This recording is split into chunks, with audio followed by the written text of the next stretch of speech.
Welcome to Kenton Teaches. Enjoy the video. In this video, I will show you how to make chili sauce at home. First, select your favorite fresh chili peppers, such as red jalapenos or serranos, and gather your other key ingredients. You'll need fresh garlic, a good quality vinegar, and a few essential spices like salt, sugar, and a hint of ginger. Having a food processor or blender on hand will make the preparation much smoother, so get that ready too. Let's get started. Now, let's prepare our ingredients. Carefully wash your chili peppers, and if you prefer less heat, remove some of the seeds. Roughly chop the peppers along with your garlic cloves. Transfer these chopped ingredients into a saucepan, adding your vinegar, sugar, and salt. Bring the mixture to a gentle simmer over medium heat, stirring occasionally. Let it cook for about 20 minutes until the peppers are tender and the liquid has slightly reduced.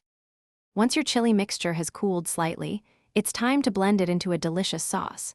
Carefully transfer the contents of your saucepan into a food processor or a high-speed blender.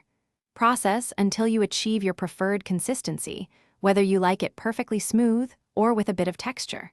Taste the sauce and adjust the seasonings as needed, adding a little more salt or sugar to balance the flavors.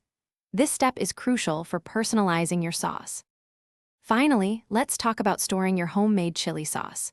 Carefully pour the hot sauce into clean, sterilized glass jars, leaving a small amount of headspace.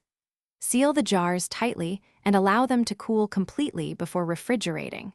Your delicious chili sauce will keep well in the refrigerator for up to 2 to 3 weeks, ready to add a kick to any meal.